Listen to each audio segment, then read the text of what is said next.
नमस्कार, मैं हूं संगीता राय। पूर्वांचल एक्सप्रेस न्यूज के इस वेब पोर्टल में आपका स्वागत है। आइए देखते हैं हमारे संवाददाता राम सकल यादव की यह विशेष रिपोर्ट।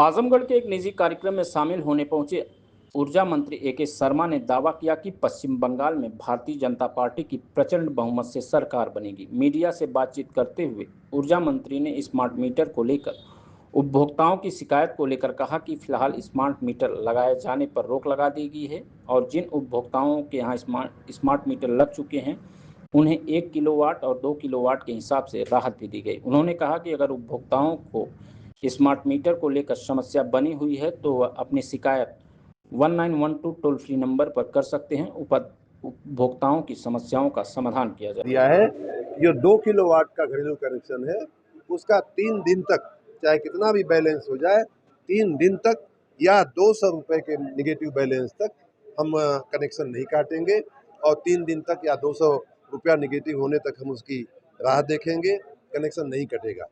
तीसरी बात हमने कहा है कि उसका जब भी हमें कनेक्शन काटने के पहले या किसी भी स्मार्ट मीटर प्रीपेड मीटर के उपभोक्ता को 5 बार SMS से अलर्ट करना आवश्यक है। पहला SMS जाएगा जब 30% रिचार्ज रह जाएगा तो, दूसरा SMS जाएगा जब 10% रिचार्ज रह जाएगा तो, तीसरा SMS रह जाएगा जब जीरो बैलेंस के करीब पहुंचेगा तो, चौथा SMS जाएगा जब एकदम कटने की कगार पे आ जाएगा तो, और पांचवा SMS जाएगा जब कनेक्शन वास्तव में निगेटिव बैलेंस के कारण कट जाएगा तब। इस प्रकार 5 SMS जाने की व्यवस्था हमने कराई है और मैं आपके मार्फत मैं सभी प्रीपेड स्मार्ट मीटर के उपभोक्ताओं को सुनिश्चित करना चाहता हूं, आश्वस्त करना चाहता हूं कि आपको स्मार्ट मीटर के उपयोग में कहीं कोई तकनीकी समस्या आ रही हो तो 1912 नंबर पे टोल फ्री नंबर पे आप फ़ोन करें, हम उसका समाधान करने के लिए अवश्य तत्पर हैं। और हम सब एक संवेदनशील सरकार है, संवेदनशील विभाग है। आपकी समस्याओं से हम परिचित हैं, आपकी समस्याओं को हम हमेशा नज़र में रखेंगे, ध्यान में रखेंगे। आपकी सुविधा के लिए स्मार्ट मीटर के उपयोग में जो भी तब्दीलियां करने की आवश्यकता होगी वो किया जाए। अब आजमगढ़ आना हमेशा ही हमारे लिए खुशी का विषय होता है। हमारे अपना ही परिवार है। पहले आजमगढ़ और मऊ एक ही ज़िला हुआ करता था तो हम अपने परिवार से मिलने आए हैं और विशेष रूप से आज ये कजारिया का जो शोरूम खुला है, अजय प्रताप राय और विजय प्रताप राय जी ने जो कजारिया का उद्यम शुरू किया है, बिजनेस शुरू किया है, उसके लिए मैं उनको बहुत बहुत शुभकामना, बहुत बहुत बधाई देता हूं। आप सबको मालूम है कि कंस्ट्रक्शन इंडस्ट्री जो है हमारे अर्थव्यवस्था का एक बहुत ही महत्वपूर्ण अंग है। कंस्ट्रक्शन इंडस्ट्री जब आगे बढ़ती है, मकान बनते हैं, सड़कें बनती हैं, बिल्डिंग बनती हैं, पुल पुलिया बनते हैं, तो उसमें सीमेंट की, टाइल्स की और तमाम लोहे लक्कड़ की आवश्यकता तो पड़ती ही है। साथ ही वो हजारों लाखों लोगों को रोजगारी देने का भी एक बहुत बड़ा साधन होता है कंस्ट्रक्शन इंडस्ट्री। तो मैं इस इंडस्ट्री से जुड़े हुए इस उद्यम की शुरुआत करने अगर के आपको लिए हमारी खबर पसंद आई हो तो हमारे चैनल को लाइक, सब्सक्राइब और शेयर बहुत बहुत जरूर बधाई, करिए। शुभकामना देता हूँ।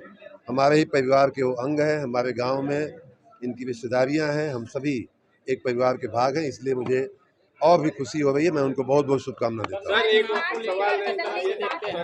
बंगाल चुनाव का तो परिणाम आप लोगों ने ही साफ कर दिया है, अब उसमें क्या देखना है। अभी कुछ घंटों की और इंतजारी है, जब उसका औपचारिक घोषणा हो जाएगी। लगभग सभी सर्वे जो हुआ है उसके मुताबिक और जो हमारे माननीय कार्यकर्तागण बंगाल चुनाव में जा कर के आए हैं, यहीं खड़े हैं, हमारे ऋषिकांत राय जी कहीं खड़े होंगे, जो लोग भी जा कर के आए हैं सभी लोग बड़े आत्मविश्वास के साथ कह रहे हैं कि भारतीय जनता पार्टी की प्रचंड बहुमत से सरकार पश्चिम बंगाल में बनने जा रही सवाल जो उठ रहा है, जी। जिसपे सवाल उठ रहा है जी। स्मार्ट मीटर को लेके, अब क्या आपकी तरफ से अपडेट है? और जनता के लिए क्या आप कह रहे हैं? मैंने ये बात बड़े विस्तार से अभी कुछ मीडिया के मित्रों को कहा है, लेकिन पुनः चूंकि ये महत्वपूर्ण मुद्दा है, मैं पुनः आपको अवगत कराना चाहूँगा कि हम सब जितने भी लोग यहाँ खड़े हैं, सबके हाथ में स्मार्टफोन है।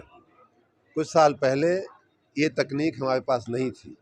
कुछ साल पहले हम लैंडलाइन से फ़ोन करते थे, फिर दूसरा फ़ोन आया और बाद में अभी वर्तमान में जो हम उपयोग कर रहे हैं उसको कहा जाता है स्मार्टफोन या स्मार्ट मोबाइल फ़ोन।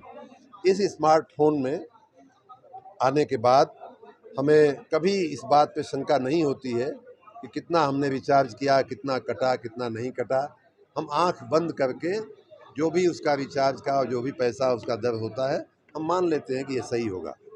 बिजली विभाग में सबसे बड़ी जो समस्या थी, जो सबसे बड़ा संकट था, वो था हमारे कर्मचारियों के मानवीय व्यवहार का। आप सभी इस बात के गवाह हैं, हम सभी इस बात के साक्षी हैं कि आए दिन लोगों की शिकायत मिलती रहती थी कि मीटर रीडर ने ऑफिस में बैठे बैठे बिल बना दिया, बिल ज़्यादा बना दिया, फिर चर्चा हुई, फिर लेन देन हुआ और फिर बिल घटा दिया गया। इन सब मानवीय समस्याओं से निजात पाने का, छुटकारा पाने का सबसे बड़ा अगर कोई तरीका है तो वो है तकनीक का उपयोग, टेक्नोलॉजी का उपयोग। और उसी टेक्नोलॉजी के उपयोग के दृष्टि से स्मार्टफोन की व्यवस्था हुई है, स्मार्ट मीटर की व्यवस्था हुई है। लेकिन जैसा कि आपके हाथ में जो स्मार्टफोन है उसकी अनेक क्षमताएं ऐसी है कि जो हम में से सामान्य उसका जो उपयोग करने वाला व्यक्ति है वो नहीं समझ पाता है, नहीं जान पाता है। उदाहरण के रूप में हम में से ज़्यादातर लोग इस स्मार्टफोन का उपयोग सिर्फ फ़ोन करने, फ़ोन मंगाने के लिए करते हैं। उसमें आगे बढ़ते हुए कुछ लोग उसमें से डाटा का भी उपयोग कर लेते हैं, कुछ लोग मैसेजिंग कर लेते हैं, कुछ लोग ऑडियो वीडियो बना लेते हैं, एडिट कर लेते हैं, कुछ लोग उसमें आए हुए डेटा को और उसमें आए हुए सूचना को अपने कंप्यूटर में भी ट्रांसफ़र कर लेते हैं, उसका और भी बेहतर एडिटिंग कर लेते हैं। हर व्यक्ति की अलग अलग क्षमता होती है। हमारे समाज में चूँकि सभी हमारे जो उपभोक्ता हैं उनको सभी को स्मार्ट मीटर की खूबियाँ, स्मार्ट मीटर की बातें समझने में थोड़ी तकलीफ़ हो रही है। और कई बार ऐसा भी होता है कि नई तकनीक जब होती है तो उसके शुरुआती दिनों में कुछ न कुछ समस्याएं रहती हैं। हम सब के जीवन में आप ही अगर सैमसंग का फ़ोन उपयोग कर रहे हैं, आपको अगर आईफोन पकड़ा दिया जाए आपको हाथ में तो आपको 2 दिन समझने में लग जाएगा। ये बात मैं स्वीकार करता हूँ और इसीलिए हमने अभी फ़िलहाल स्मार्टफोन नया लगाने पर रोक लगा दिया है। हम स्मार्ट मीटर नया लगाने पर रोक लगा दिया है। और हमने ये कहा है कि जब तक सभी तकनीकी समस्याएं जो आ रही हैं लोगों के जीवन में उनका हम परीक्षण न कर लें, तब तक स्मार्टफोन नहीं लगाए जाएंगे। जो लोग लग चुके हैं, जहां लग चुके हैं, अब उनकी बात पर मैं आता हूं। जहां लग चुके हैं उसके लिए मैंने ये कहा है कि घरेलू कनेक्शन सबसे ज़्यादा, हमारे ज़्यादा 80-90% कनेक्शन जो है वो घरेलू कनेक्शन है। घरेलू उपभोक्ताओं को विशेष रूप से गर्मी के दिनों में लाइट कटने की समस्या दिखाई दे रही थी। लाइट न कटे इस दृष्टि से हमने ये कहा है कि ये रोज़ जो रिचार्ज करने की जो समस्या आ रही थी, खास करके कमज़ोर वर्गों में, गरीब वर्गों में, कि रोज़ी रोटी कमाने वाला व्यक्ति, रोज़ की कमाई करने वाला व्यक्ति, रोज़ का खाने वाला व्यक्ति, वो रोज़ मीटर रिचार्ज करने में सक्षम नहीं हो पा रहा था। इसलिए हमने लगभग 10 दिन हो गए होंगे अब, उसमें हमने निर्णय लिया कि 1 किलोवाट तक का जो घरेलू कनेक्शन है उसको 30 दिन तक नहीं काटा जाएगा, चाहे कितना भी नेगेटिव बैलेंस उनका हो जाए। जैसे पहले वो मासिक बिल भरते थे वैसे ही अब भी वो मासिक बिल भरते रहेंगे।